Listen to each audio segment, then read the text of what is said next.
Welcome to my English channel. Today we are going to see the poem The Trees written by Adrienne Rich. Adrienne Rich was born in Baltimore, Maryland, USA in 1929. She is the author of nearly 20 volumes of poetry and has been called a feminist and a radical poet. Now let us see the poem The Trees. This is also um, a metaphor for women's freedom. Okay, this tree also symbolizes women who are seeking their freedom. Now the trees inside are moving out into the forest that was empty all these days, where no bird could sit, no insect hide, no sun bury its feet in shadow. The forest that was empty all these nights will full will be full of trees by morning.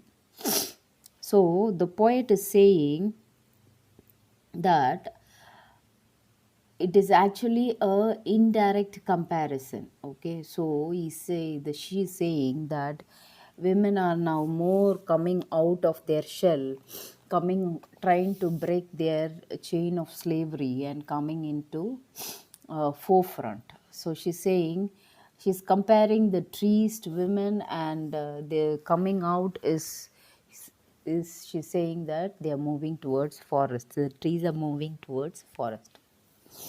So in this, the first stanza, the tree inside are moving out into the forest that was empty all these days, where no birds could sit, no insect hide, no sun bury its feet in shadow.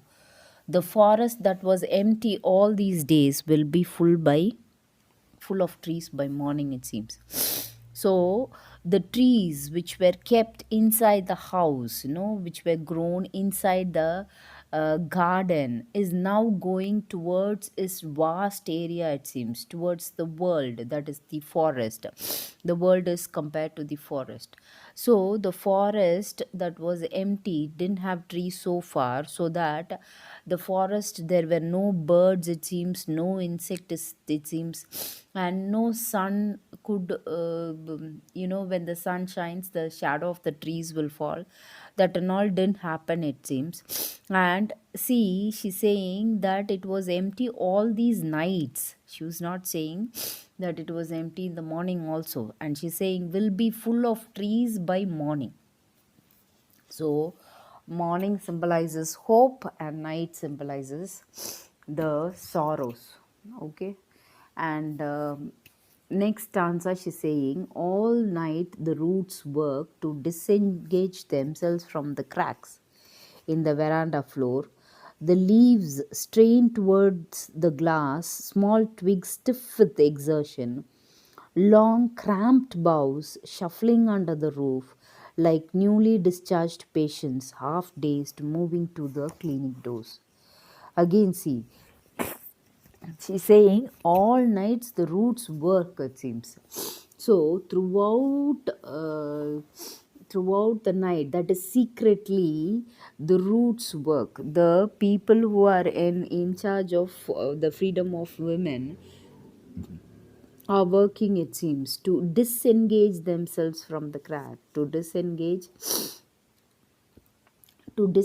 from themselves from the crack in the veranda floor.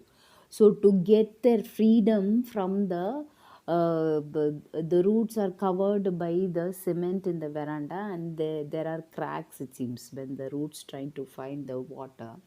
So they try to free themselves. So that is how the women were struggling, and the groups of women who were fighting for the freedom of women were struggling secretly. That is, nighttime indicates secretly. And the leaves strain towards the glass, small stiff twigs stiff with exertion, it seems. So the upper part of the trees also, which we can see through the glass, are also trying to come out. And the twigs, small twigs, also by trying to come out, by they put all the force, and they are so stiff, it seems. Long cramped boughs shuffling under the roof, So the boughs are also shuffling. It's all cramped, it seems, because the roof is so filled with boughs that they are so um, filled with boughs that they are very cramped because there is no space.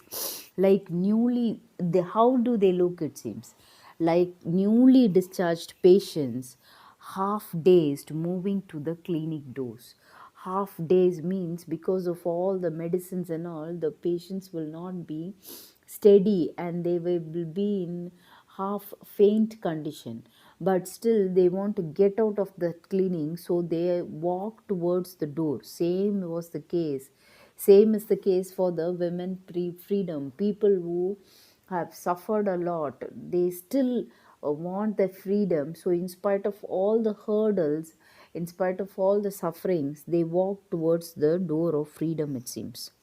I sit inside, doors open to the veranda, writing long letters in which I scarcely mention the departure of the forest from the house. So the poet is sitting inside, doors open to the veranda, it seems. So she is sitting and writing long letters in which she's not saying anything about women's freedom, or here the trees departing from the house to the forest. She's not mentioning anything, it seems. She's just sitting with the verandas open. The night is fresh, the whole moon shines in a sky still open. The smell of leaves and lichen still reaches like a voice into the rooms. So the smell acts like a voice, it seems. The smell of leaves and lichen will acts like a voice into the rooms, it seems. So the poet is comparing the smell to the voice in the room. Then in the next stanza, the last stanza, she says, my head is full of whispers, which tomorrow will be silent. Listen, the glass is breaking, the trees are stumbling forward into the night, winds rush to meet them, the moon is broken like a mirror, its pieces flash now in the crown of the tallest oak. So she's saying, tomorrow it will be very silent because tonight that freedom is happening, that marching towards freedom is happening. How it is happening, it seems. The glass that is straining the leaves are breaking, the trees are stumbling forward. Oh, they are not moving slowly, they are stumbling forward because of the urgency to get to the forest. And winds rush to meet them, it seems. So winds rush to meet them, and the moon is broken like a mirror, its pieces flash. So the moon is broken into mirror, and they act like a crown on the tallest of the oak, it seems. So everything here is talking about the freedom of woman who is coming out of the out of the chains of slavery. Now let us see the poetic devices.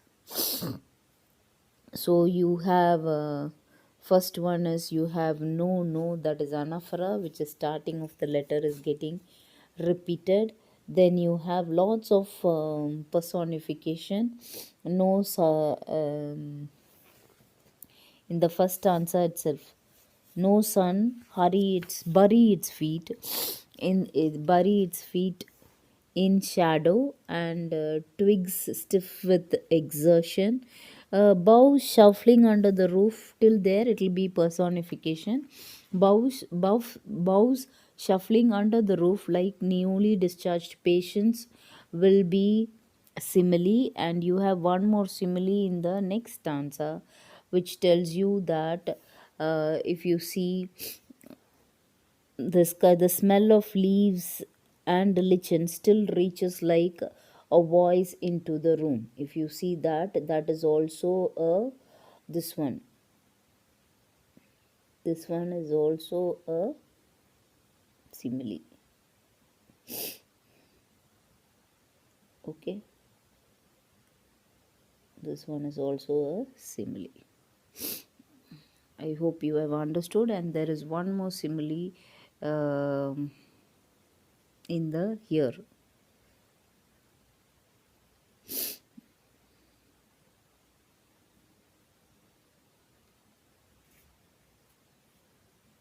See there, the moon is broken like a mirror. The moon is broken like a mirror. That is also a simile. Its pieces flash now in the crown of the tallest oak. Okay, and here you also have the trees are stumbling forward. That is also personification. There is no rhyme scheme here in this poem, and you can take that stanza, the night is fresh, the whole moon shines.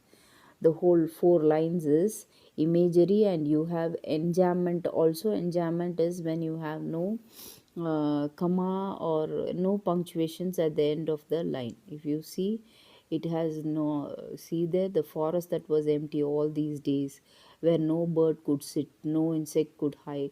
That whole stanza is enjambment. And the same thing is also second stanza. Till all nights the roots work to disengage themselves from the cracks in the veranda floor. That is enjambment. So I hope you have understood the whole poem by now. If there is any doubt, please text me, message me. And if you like this poem, please give a thumbs up sign and please subscribe my channel. Thank you. That is the end of the poem for today.